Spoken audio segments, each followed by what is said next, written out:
श्री हरि के चरण द्वय में नमन करते हुए परम वीतराग परम श्रद्धे पूजनीय संत बाबा श्री बिंदवासी साहेब बिहार प्रांतीय सत्संग समारोह में हरिहर मेला के शुभ अवसर पर हम आप सभी यहाँ उपस्थित हुए हैं। आप समस्त श्रोताओं को बहुत बहुत धन्यवाद देते हुए विज्ञान के माध्यम से ये आवाज़ जहाँ तक जा रही है, जो जिस अवस्था परिस्थिति में रहकर सत्संग कथा श्रवण कर रहे हैं, उन समस्त श्रोताओं को इस व्यासपीठ की ओर से नमन करते हुए कुशल मंच संचालक डॉक्टर श्री विमल बाबू के प्रति आभार प्रकट करते हुए,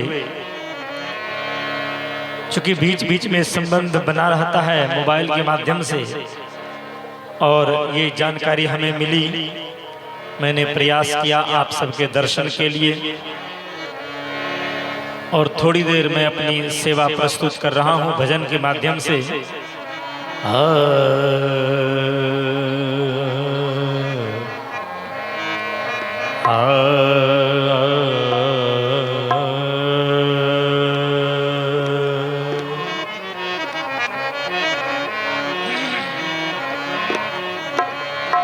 संत गुरुजन हम सबके जीवन को जगाने का प्रयास करते हैं, क्योंकि जब व्यक्ति जगता है, शुभ अशुभ कर्मों का निर्णय करता है, नेगेटिव पक्ष को छोड़कर पॉजिटिव पक्ष को धारण करता है, नकारात्मक ध्वनि को छोड़कर अपने जीवन में सकारात्मक भाव पैदा करता है और अपना कल्याण करता है, सुंदर सभ्य समाज का निर्माण करता है। इसी भाव को लेकर के संत हमारे जीवन को जगाने का प्रयास करते हैं। चूंकि जैसे हजारों की लाखों की लागत से टेंट जनरेटर बाजा और ये हजारों हजार आदमी का भंडारा चल रहा है, दूर दूर से संत महापुरुष आते हैं और हमें ज्ञान का प्रकाश देने का प्रयास करते हैं। इसका एक ही मकसद है, व्यक्ति की चेतना जगे। कड़ी पर ध्यान दीजिएगा। संत आया जगाने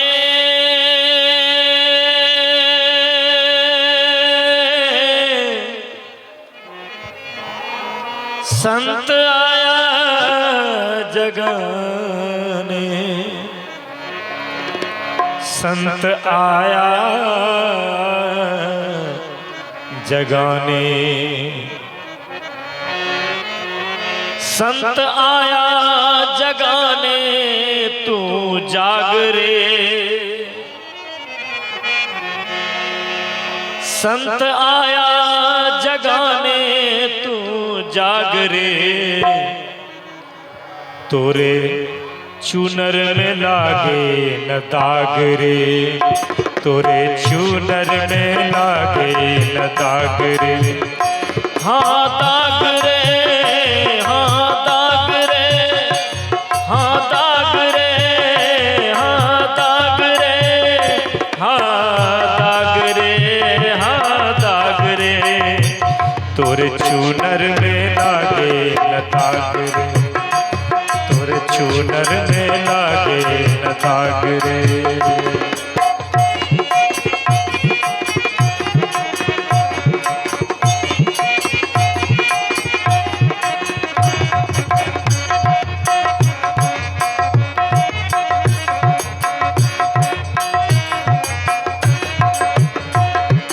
पहले जो जागेगा, हाँ पहले जो जागेगा माया से भागेगा, पहले जो जागेगा माया से भागेगा, पाएगा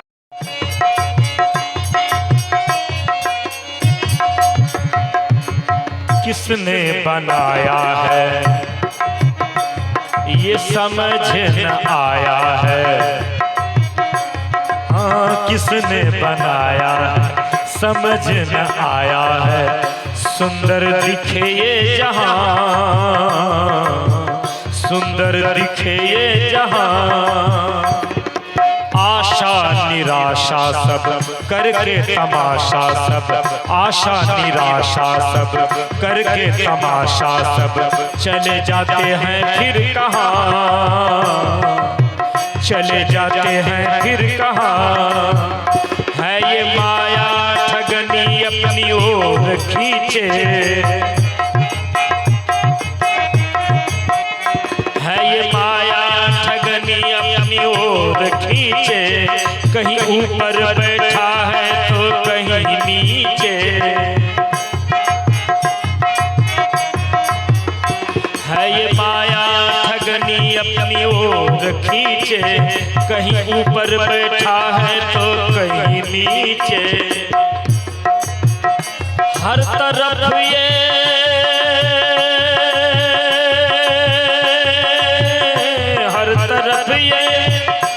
हर तरफ ये फैली है आग रे, हाँ जाग रे, तोरे चुनर में लागे न दाग रे, तोरे चुनर में लागे न दाग रे।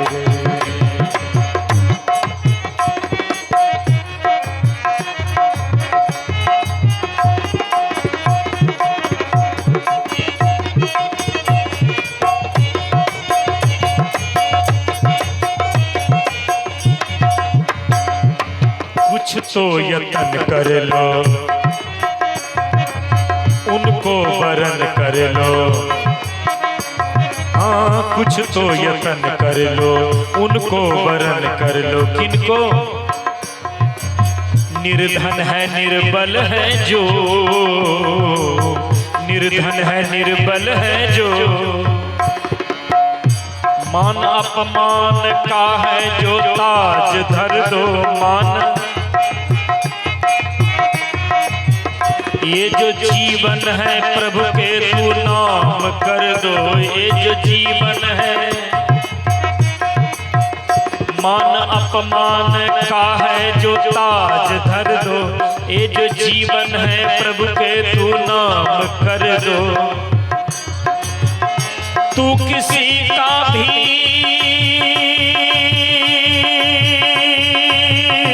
तू किसी का भी, तू किसी का भी, तू किसी का भी उजारो न बाग रे, हाँ जाग रे, तोरे चुनर में लागे न दाग रे, तोरे चुनर में लागे न दाग रे। हाँ दाग रे, हाँ दाग रे, हाँ दाग रे, हाँ दाग रे, हाँ दाग रे, हाँ दाग रे, तोरे चुनर में लागे न दाग, तोरे चुनर में लागे न दाग रे, तोरे चुनर में लागे न दाग रे।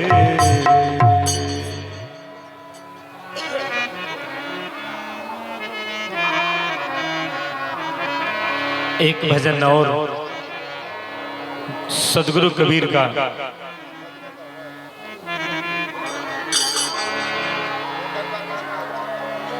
भजन बिना, भजन बिना, भजन बिना, भजन बिना, भजन बिना नर बावरे, भजन बिना नर बावरे, तूने हीरा जन्म गवाया रे, तूने हीरा जन्म गवाया।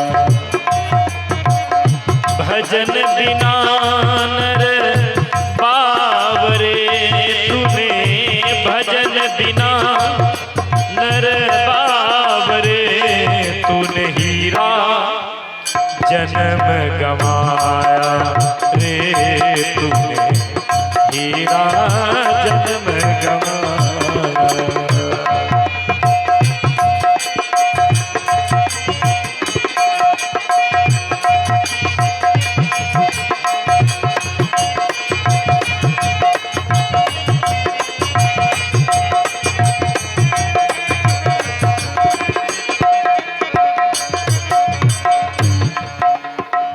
कभी ना आया संत शरण में, कभी ना हरि गुण गाया।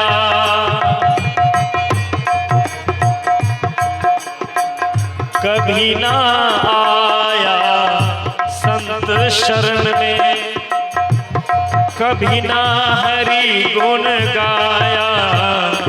बही बही मरे पहले की नाई, बही बही मरे पहले की नाई।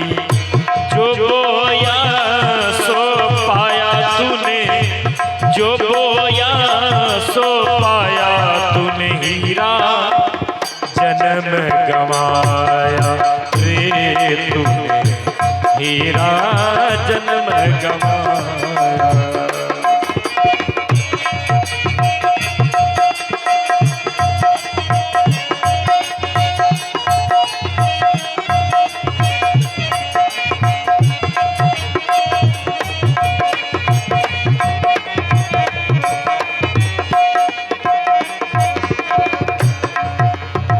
यह संसार हाट बनिए की, सब जग सौदा लाया।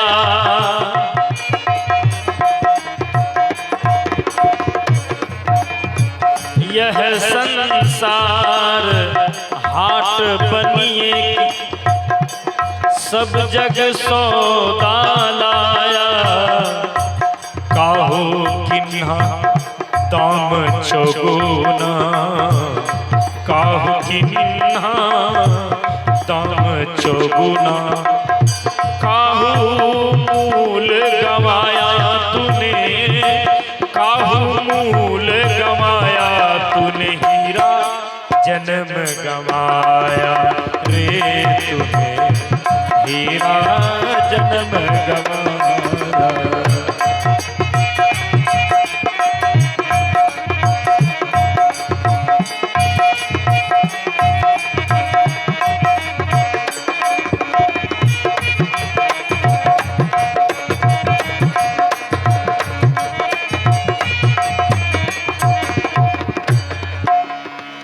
यह संसार फूल से मलका, लाली देखी लुभाया।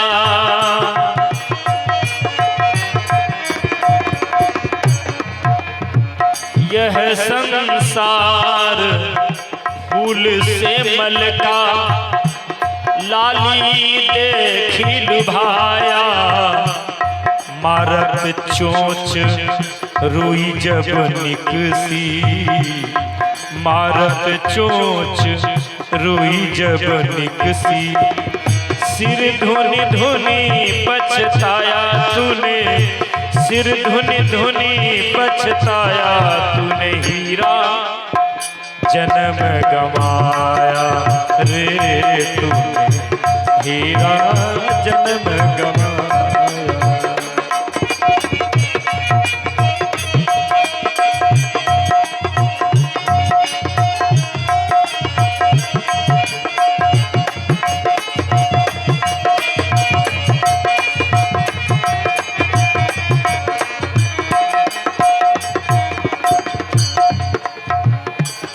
अंतिम कड़ी, तू बंदे माया के लोभी, ममता महल चुनाया।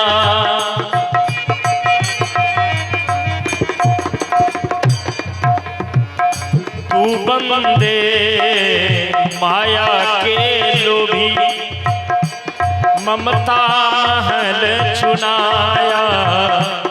कहत कबीर एक राम भजे बिना, कहत कबीर एक राम भजे बिना अंत समय दुख पाया तूने, अंत समय दुख पाया तूने, हीरा जन्म गवाया रे तूने, हीरा जन्म गवाया।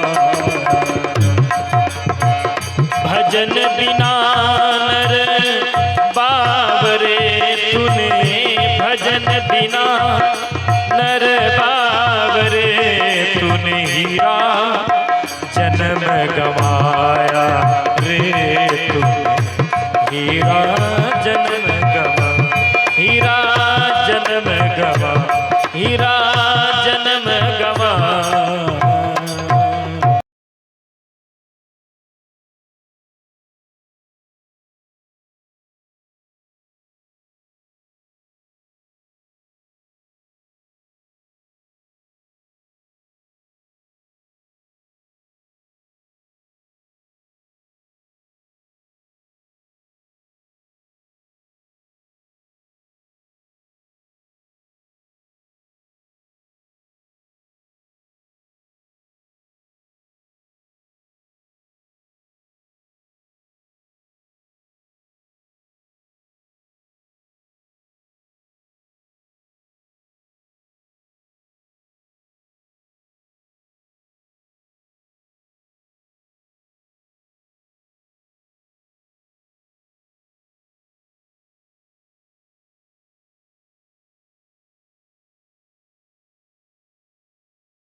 एक घंटे तक सेवा देनी है तो आदेश पालनार्थ थोड़ी देर निवेदन। निश्चय ही हमारे जीवन के दो पक्ष हैं। एक शायर ने लिखा है कि केवल गेहूं से भूख मिट सकती नहीं, केवल गुलाब पर ही नजर टिक सकती नहीं है, दोनों की जरूरत इंसान के लिए, एक चक्का से गाड़ी चल सकती नहीं। और ये दोनों की व्यवस्था हमारे बाबा ने किया है। लगभग यहाँ जो छावनी लगी है मेला में, सभी जगह व्यवस्था है, लेकिन एक व्यवस्थित रूप जो यहाँ दिख रहा है, माइक हो या भोजन के लिए हो, आप लोगों को बैठने के लिए हो, इस सत्संग मंच से होने वाली बातों को आप ठीक ठीक सुन सकें। ऐसे तो चारों तरफ वातावरण, सब जगह कथा हो रही है, सब जगह प्रवचन चल रहा है।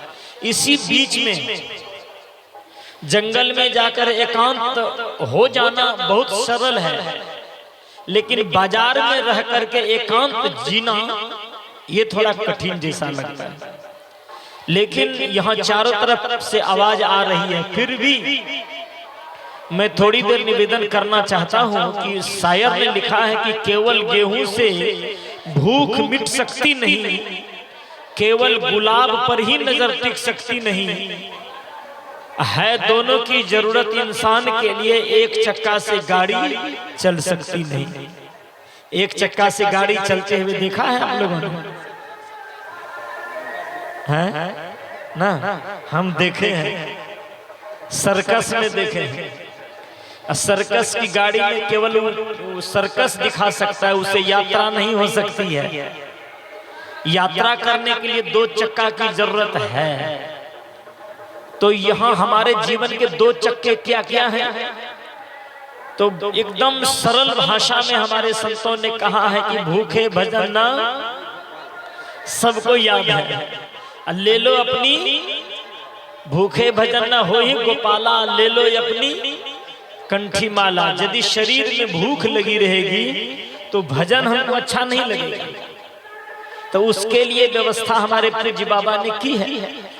क्रम से लोग व्यवस्थित हैं, यहाँ बैठ मैंने कोई शोरगुल नहीं मचाते हैं, सब यहाँ बैठे हैं। और एक पंगत उठता है, दूसरे पंगत फिर सफाई होने के बाद फिर बैठ जाते हैं, अच्छी बात है। तो भोजन शांति से किया जाए। अब फिर भोजन पंडाल में बैठ करके सत्संग मंच से होने वाली बातों को शांति से सुना जाए। एक छूट तो हमारे यहाँ है, अब यहाँ 2-3 दिन तक कार्यक्रम लगातार चलेगा, रात दिन बराबर। कितने लोग बैठे रहेंगे? बैठते बैठते तो घुटने में कमर में दर्द हो जाएगा। इसलिए एक छूट है कि कथा पंडाल में आप लेट भी सकते हैं, लेट करके शरीर को आराम भी दे सकते हैं। लेकिन लेटे भी हैं कुछ लोग, गप भी दे रहे हैं, मतलब सत्संग मंच से होने वाली बातों पर उनका कोई ध्यान नहीं है। कितनी असावधानी है ये इतनी बड़ी असावधानी है कि आपके हाथ में अमूल्य हीरा मिल जाए और उस हीरे को आप ऐसे ही गंवा दें। एक व्यक्ति जिंदगी भर भीख मांगता रहा, भिखारी था। अब भीख मांगते मांगते वो व्यक्ति एक जगह अपना डेरा डाले हुए था, वही मांगते मांगते एक दिन आया और रात्रि में सोया कि सोया ही रह गया। सुबह हुई, गांव वालों को पता चला कि अरे वो भिखारी था, वो मर चुका है। तो सभी गांव वाले आए, उनको उठाए, अर्थी पर रखे, जाके संस्कार किया। संस्कार करने के बाद आया तो कहा कि देखो जी, जिंदगी भर भिखारी यहाँ भीख मांगा है, इसी जमीन पर रहा है। ऐसा करते हैं कुछ मिट्टी काट करके यहाँ से अलग रख देते हैं, दूसरी मिट्टी यहाँ रख देंगे। लोगों ने लाया कुदाल मिट्टी काटने के लिए, जैसे कुदाल चलाया, एक छौ मारा, जमीन से मिट्टी कट गई 4 अंगुल। कितनी मिट्टी? 4 अंगुल कुदाल धस गया और नीचे से आवाज आई खटखट की। कोई लोहा मिल जाए, पत्थर मिल जाए तो कुदाल से जो आवाज आती है, खटखट की आवाज आई। लोगों ने कहा आवाज कैसी आई खटखट की? धीरे से मिट्टी हटा करके देखा तो मात्र 4 अंगुल मिट्टी हटा कर देखा, उस 4 अंगुल मिट्टी के नीचे सोने की खान थी, सोने का खदान भरा हुआ था। लोगों ने वहां के चारों तरफ की मिट्टी को हटाया, सरकार उनके पीछे लग गई। लाखों करोड़ों अरबों रुपये का सोना वहां से निकला। लोगों ने कहा कि देखो भिखारी कैसा था, उनका भाग्य कैसा था कि 4 अंगुल मिट्टी काट लिया होता अपने जिंदगी में वो भिखारी, तो माला माल हो गया होता। लेकिन 4 अंगुल मिट्टी नहीं हटाया, उसका परिणाम क्या हुआ? भिखारी को जिंदगी भर भीख मांग के खाना पड़ा। आप ये मत सोचिए कि वही भिखारी नादान दिख रहा है हमको, यहाँ हम लोग भी नादान दिख रहे हैं। कबीर साहब कहते हैं आप अपने जीवन के 4 अंगुल मिट्टी क्या है? आप इतने अमोल जीवन पा करके, इतना अनमोल जीवन आपका है कि धरती पर सभी महापुरुषों ने इस मानव शरीर के लिए कहा कि बड़े भाग्य, क्या बात है, बड़े भाग्य मानुष तन पावा, ये मानव शरीर बड़े भाग्य से मिलता है। इतना सौभाग्यपूर्ण मानव शरीर प्राप्त करके ढूंढिए मनुष्य के बीच में आकर, कौन मनुष्य आज सुखी है? क्यों नहीं सुखी है? किस कारण से सुख नहीं मिल रहा है, पा नहीं रहा है?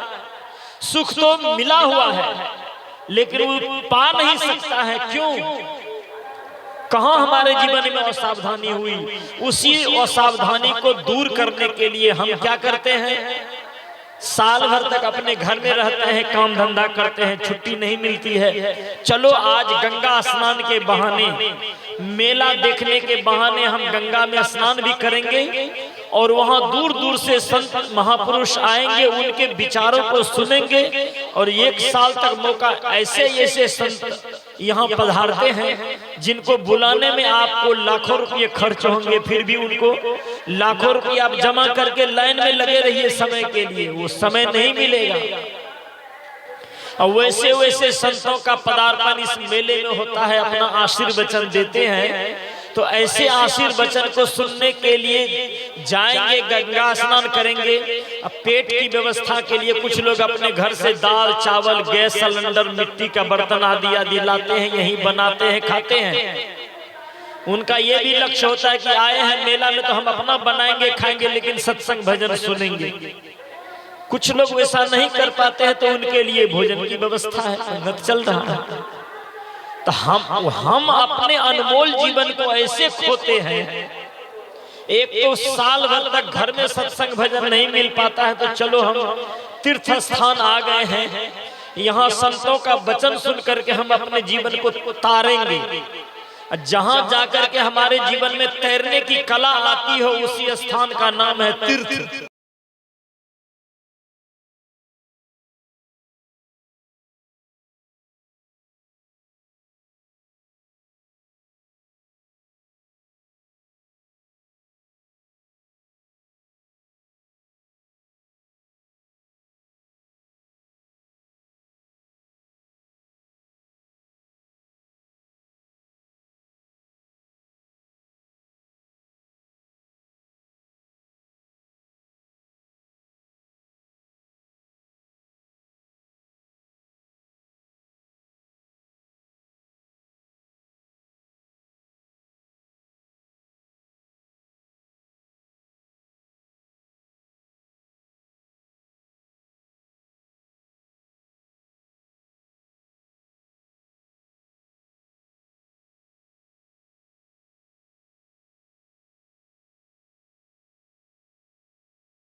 और बाबा श्री बिंदवासी साहब जो हमारे जीवन को ऊपर उठाने का काम करने वाले हैं, कौन? उनका नाम है संत गुरुजन। मैंने जो पहले अपना भजन प्रस्तुत किया कि संत आए जगाने तू जागरे, तोर चुनर में लागे न दागरे। एक आम के पेड़ के नीचे एक लड़का बैठा हुआ था और उधर से एक सज्जन आया, उस लड़के को कंधे पर उठाया और पेड़ के नीचे खड़ा हो गया। लड़का ने कहा कि आप पूछे नहीं, कंधे पर लेकर खड़े हो गए, किस लिए? उस सज्जन ने कहा कि तुमको कंधे पर लेकर इसलिए खड़ा हूं कि तुम ऊपर का डाल पकड़ोगे, आम के पेड़ पर चढ़ोगे। तो कहा हमको तो इच्छा नहीं है चढ़ने की, आप कैसे चढ़ाना चाहते हैं? उस सज्जन ने कहा हम आपको जबरदस्ती चढ़ाना चाहते हैं। कहा चढ़ा करके देखो।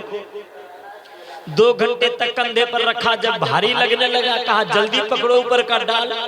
उस लड़के ने कहा अभी नहीं, 2 घंटा और ठहरे। 2 घंटे के बाद फिर कह रहे लड़का जल्दी से डाल पकड़ो ऊपर का। तो उस लड़के ने कहा नहीं नहीं नहीं, अभी 2-4 और घंटा ठहरो, 2-4 घंटा और। उस सज्जन ने कहा जो ऊपर का डाल नहीं पकड़ोगे तो हम नीचे गिरा देंगे। उस लड़के ने कहा श्रीमान जी आपकी कितनी उम्र हुई है? कहा हमारी उम्र लगभग 55 वर्ष की है। इस वर्ष में और कितना जिएंगे? कहा 45 वर्ष तो जरूर जिएंगे, 100 को पूरा करेंगे। कहा इस जन्म के 45 वर्ष, अगले 7 जन्म तक तुम अपने कंधे पर लेकर खड़े रहोगे। हम यदि ऊपर का डाल नहीं पकड़ना चाहेंगे तो तुम ऊपर हमें ऊपर चढ़ा नहीं सकते हो।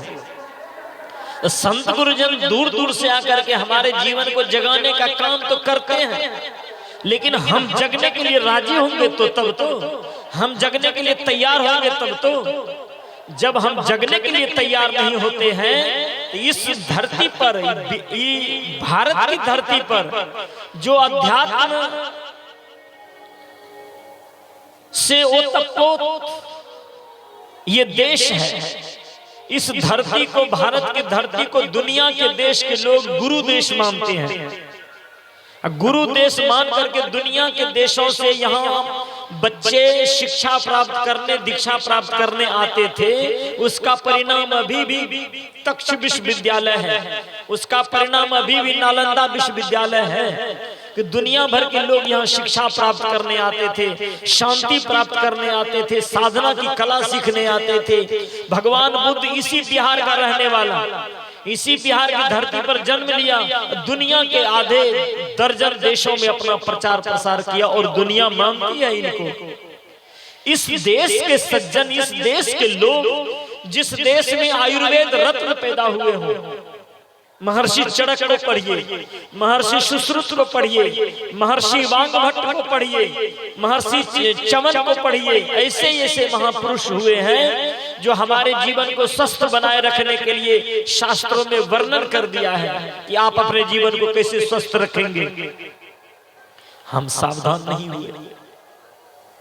उन्होंने हमें संदेश दिया, उन्होंने हमें जगाने का काम किया, लेकिन हम ऐसे हैं कि आंख खोलने का प्रयास ही नहीं करते हैं। सूर्य उदय हो जाता है, रोशनी आती रहती है हमारे चेहरे पर, लेकिन हम आंख नहीं खोलते हैं। तो हमारे लिए सूर्य उदय हुआ क्या?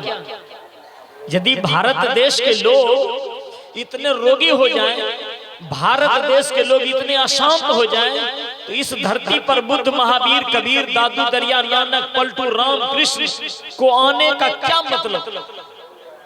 जो जीवन जीने की कला सिखाते हैं, जिस धरती पर राम जैसे महापुरुष आए हों, जो माता पिता के साथ, पति पत्नी के साथ, भाई भाई के साथ, परिवार समाज के साथ, राष्ट्र के साथ कैसा व्यवहार करना चाहिए, जिस रामचरितमानस में ऐसा ज्ञान का खजाना भरा हुआ है। केवल ज्ञान ही नहीं, भगवान राम ने जो अपने जीवन में व्यवहार में उतारा, उसको गोस्वामी जी ने या महर्षि वाल्मीकि ने रामायण में अंकित किया।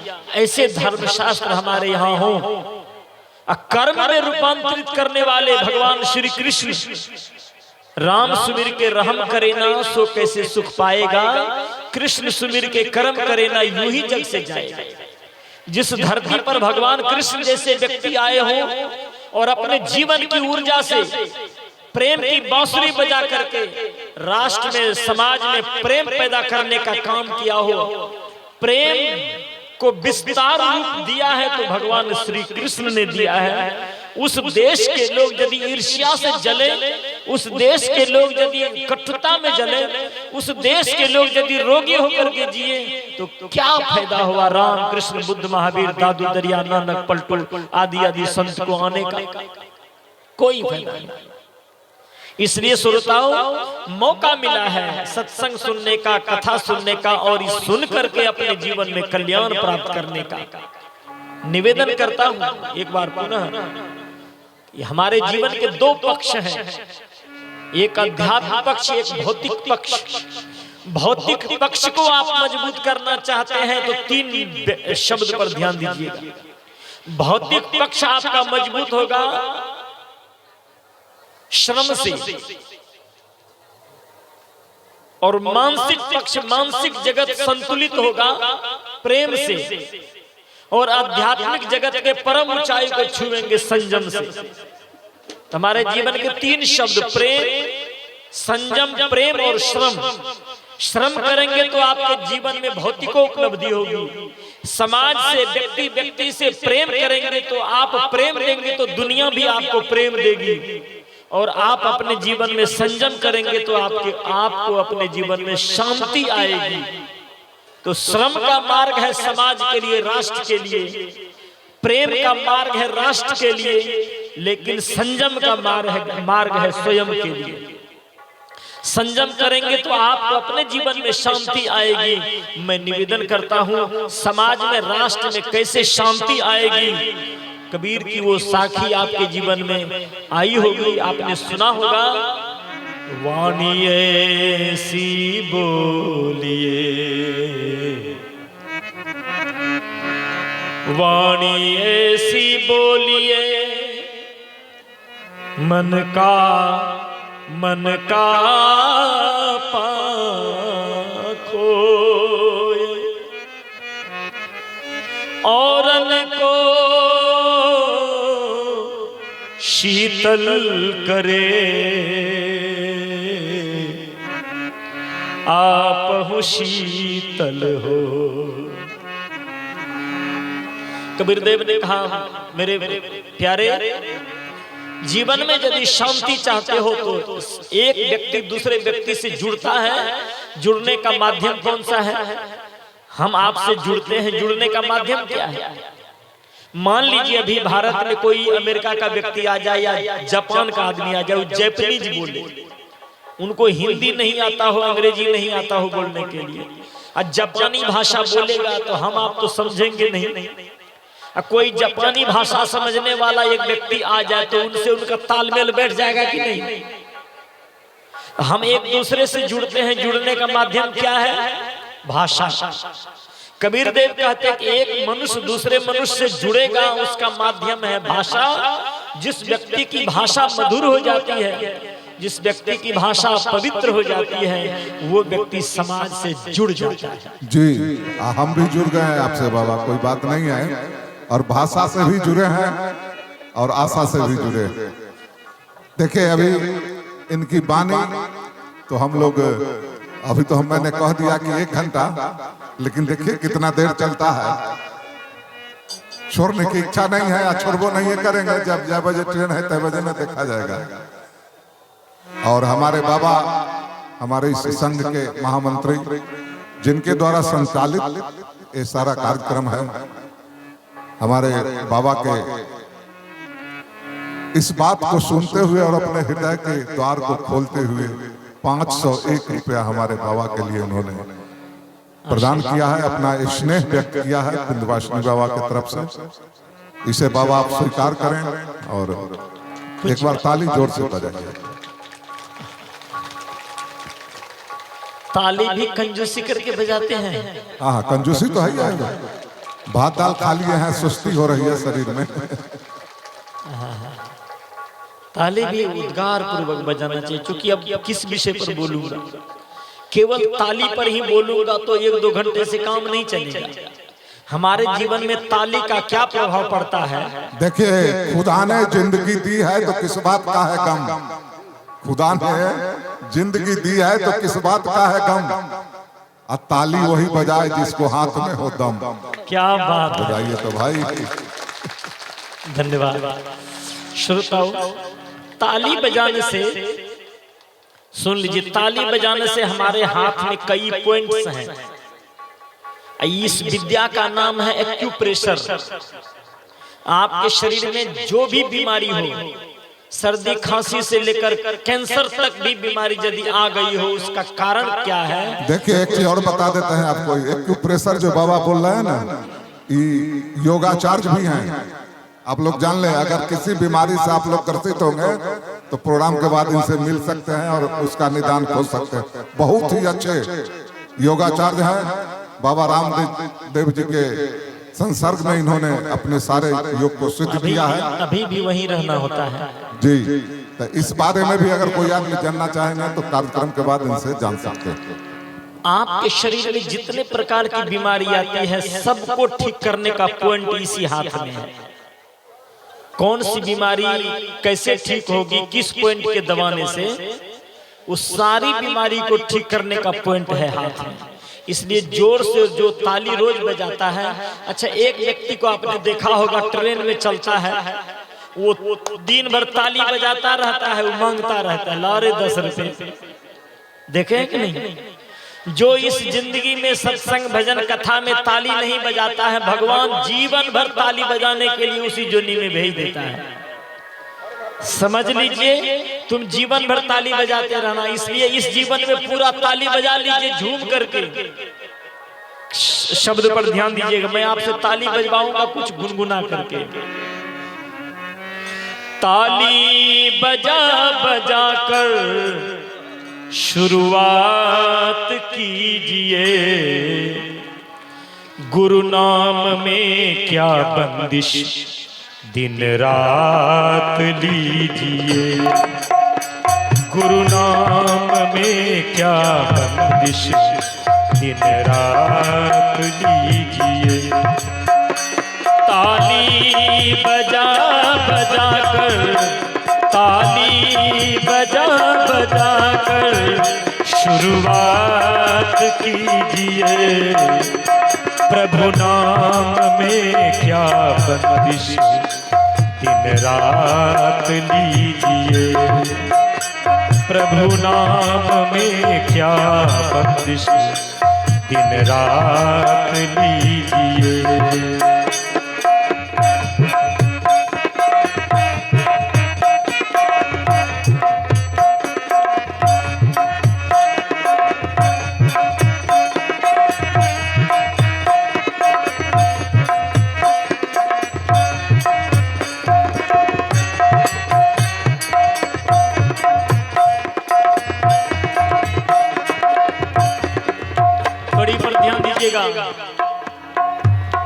करने से पहले काम कुछ 100 बार दिल से पूछ।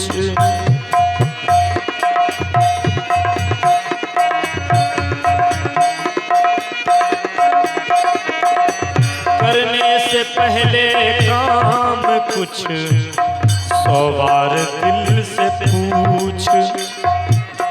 करने से पहले काम कुछ 100 बार दिल से पूछ। हरगिज न कभी दिल से कुछ घात कीजिए। ताली बजा बजा कर शुरुआत कीजिए। गुरु नाम में क्या बंदिश दिन रात लीजिए।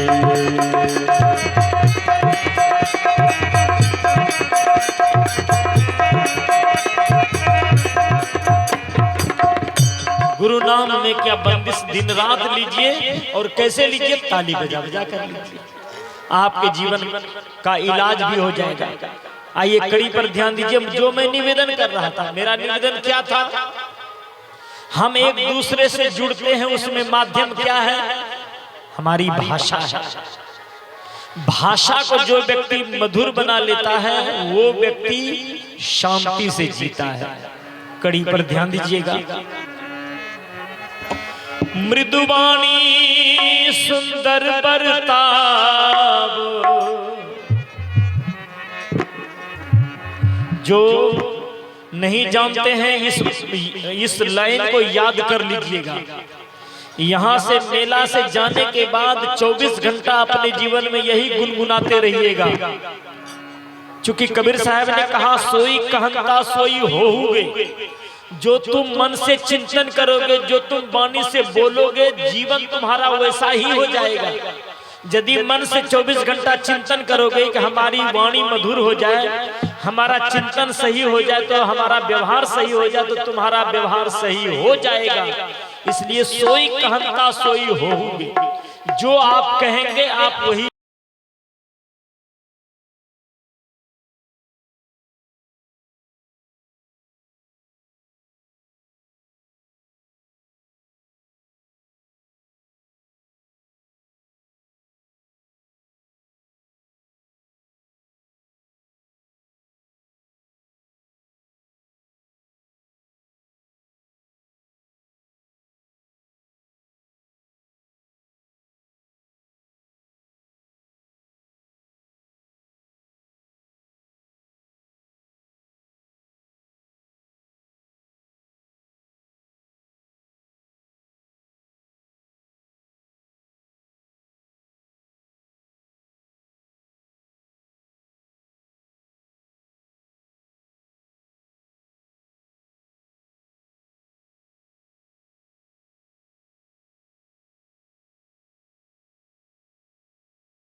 इंसान की खुशबू रहती है,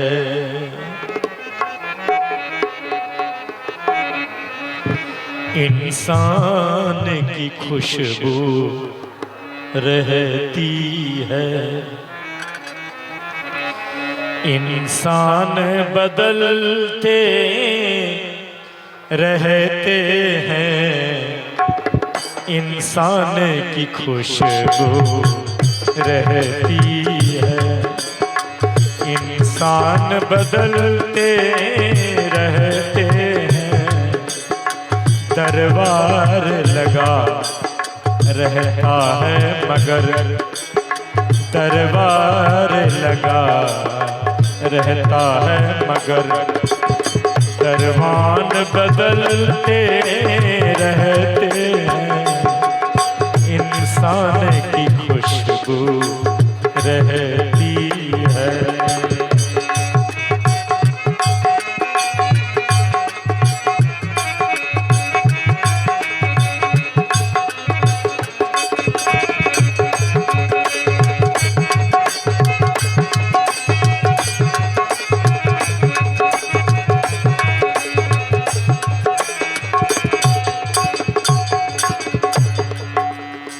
जो हिम्मत वाले राही है,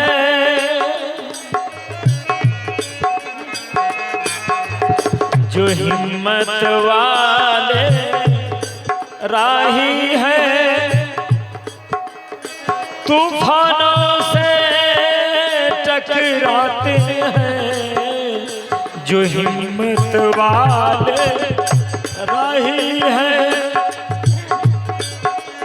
तूफानों से टकराते हैं, तूफानों से टकराते हैं। क्या डरना है तूफानों से, क्या डरना है तूफानों से। तूफान बदलते रहते हैं, इंसान की खुशबू रहती है।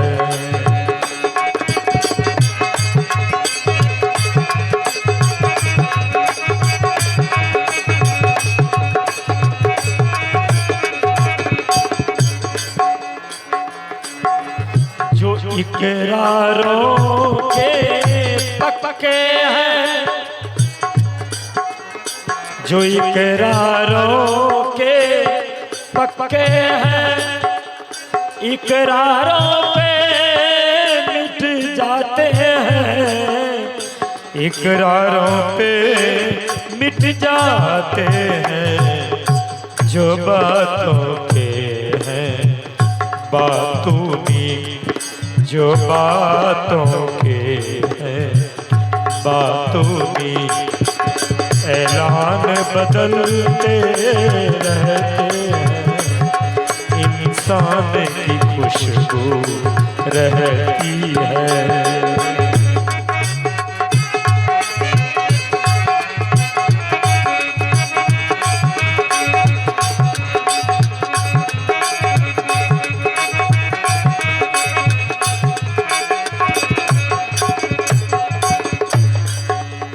ये दुनिया दो दिन का मेला, यहाँ जिस मेला में हम स्नान करने आए हैं, ये भी 2 दिन का मेला है, और ये जिंदगी भी 2 दिन का मेला है। ये दुनिया 2 दिन का मेला, कुछ ले चलिए कुछ दे चलिए। ये दुनिया 2 दिन का मेला, कुछ ले चलिए कुछ दे चलिए, ले चलिए कुछ दे चलिए। एक दिन की हुकूमत रहती है, एक दिन की हुकूमत अजमत रहती है। सुल्तान बदलते रहते हैं, इंसान की खुशबू रहती है।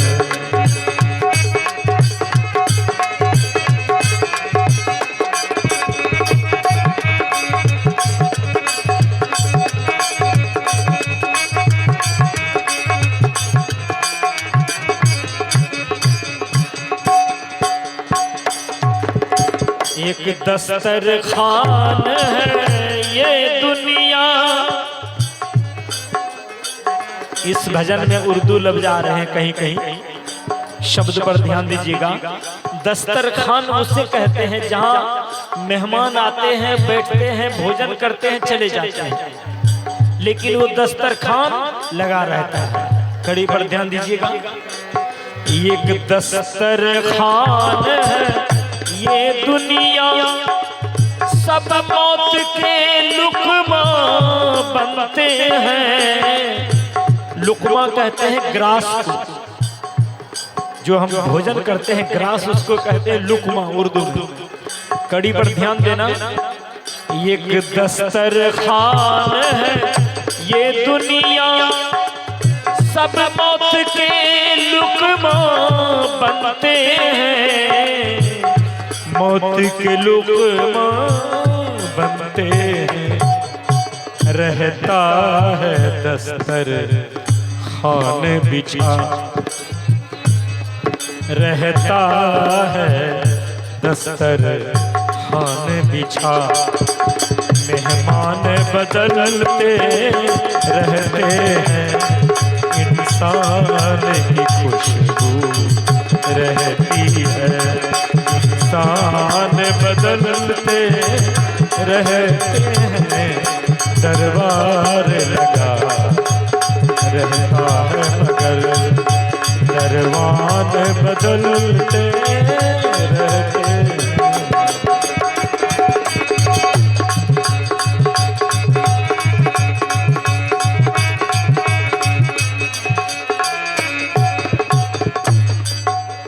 अंतिम कड़ी ये विद्या शंकर सोच जरा,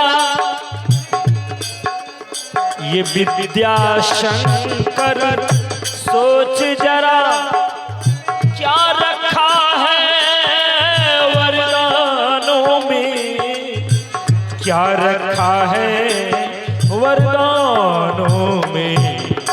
बलिदान ही जिंदा रहता। बलिदान बलिदान का मतलब होता है जो अपनी सेवा करते करते, राष्ट्र की सेवा करते करते अपना जीवन समर्पित कर देता है, उसको क्या कहते हैं? अपना जीवन समाज की सेवा में, राष्ट्र की सेवा में बलि कर दिया, समर्पित कर दिया। बलिदान ही जिंदा रहता है, बलिदान ही जिंदा रहता है। वरदान बदलते रहते हैं, इंसान की खुशबू रहती है। इंसान बदलते रहते हैं, दरबार लगा रहता है मगर दरबार बदलते रहते हैं। इंसान की खुशबू रहती है, इंसान की खुशबू रहती है।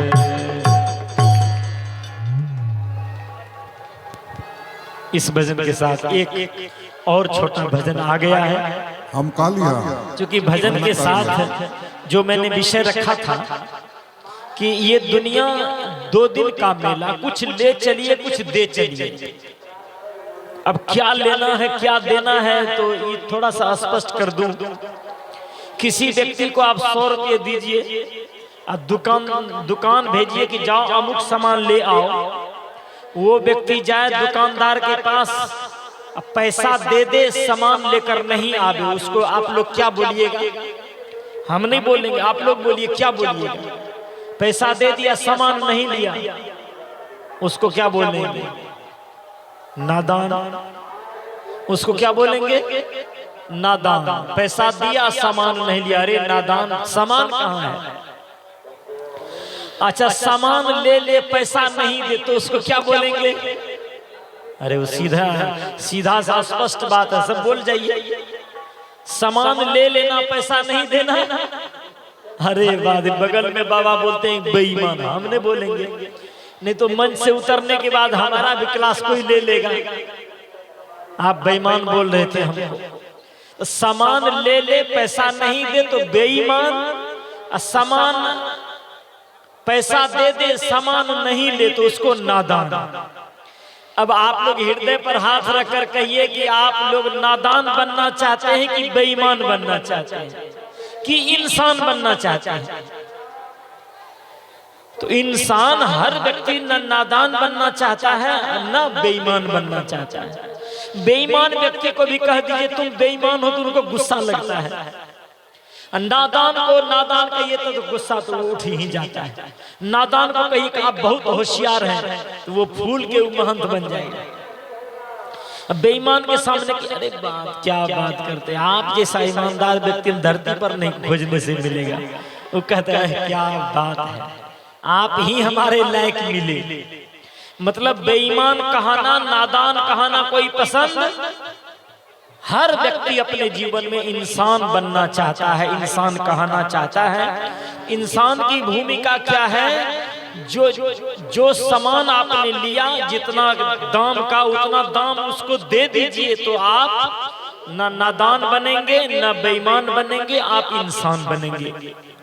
तो हमको जीवन में जो दिया है परमात्मा ने, प्रकृति ने, उसको हम लौटा कर नहीं दिए। क्या क्या दिया है परमात्मा ने, भजन के माध्यम से सुन लिए। कभी आपको पता चलेगा जब आप बीमार पड़ जाएंगे, 24 घंटे तक आप ऑक्सीजन में रहेंगे, 24 घंटे ऑक्सीजन में रहने के बाद डॉक्टर आपको बिल देगा। ये बिल क्या है? कहा ऑक्सीजन का। आईसीयू में जो भर्ती रहा उसकी व्यवस्था, 24 घंटे में 50,000 का बिल, 24 घंटे में 50,000 का बिल। अब आप उस दिन सोचिएगा कि 24 घंटा ऑक्सीजन हमारे जीवन में लगा रहा, हम 24 घंटा ऑक्सीजन में जिए तो डॉक्टर को 50,000 रुपया देना पड़ा। जो परमात्मा 100 वर्ष की जिंदगी जीने के लिए हमको ऑक्सीजन दे रहा है, उसको हमने क्या लौटाया है? कभी ध्यान दिए? यदि उसको नहीं लौटाए तब क्या बन गए तो आप लोग खुद सोचिए। हम तो सेवा दे रहे हैं तो आशीर्वाद स्वरूप हमारे बाबा संत गुरुजन सब दे रहे हैं, लेकिन यदि हम नहीं देते हैं तो बेईमान से कम। इसलिए हर आदमी अपने जीवन में इंसान बनने का प्रयास करिए, परमात्मा के कर्ज को समझिए। भजन के माध्यम से इशारा करता हूं, ईश हमें देते हैं सब कुछ, ईश हमें देते हैं सब कुछ, हम भी तो कुछ देना सीखें। ईश हमें देते हैं सब कुछ, हम भी तो कुछ देना सीखें। ईश हमें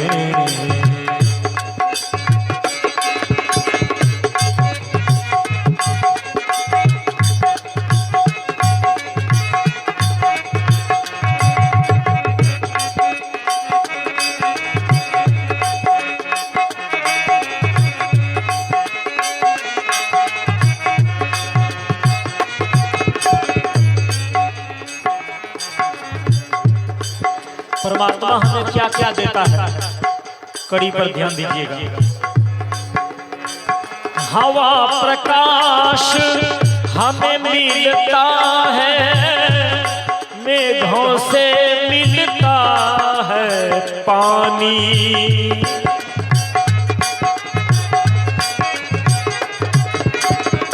हवा प्रकाश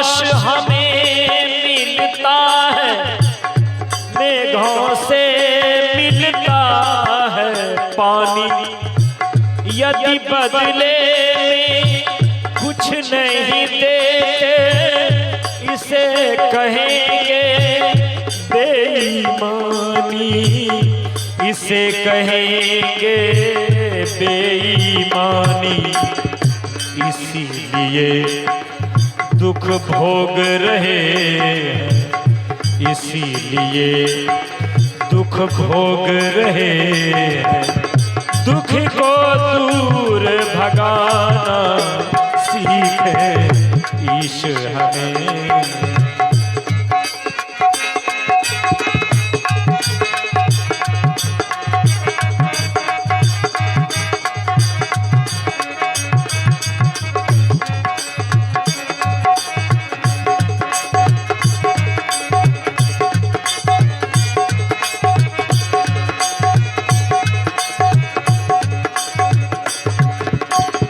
और प्रकृति से सीखने के लिए परमात्मा कहता है सीखो, पेड़ से सीखो।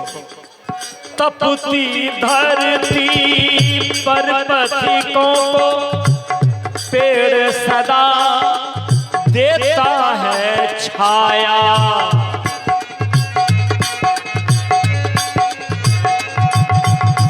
तपती धरती पर पथिकों को पेड़ सदा देता है छाया। अपना फल भी स्वयं न खाकर जीवन उसने सफल बनाया। जीवन अपना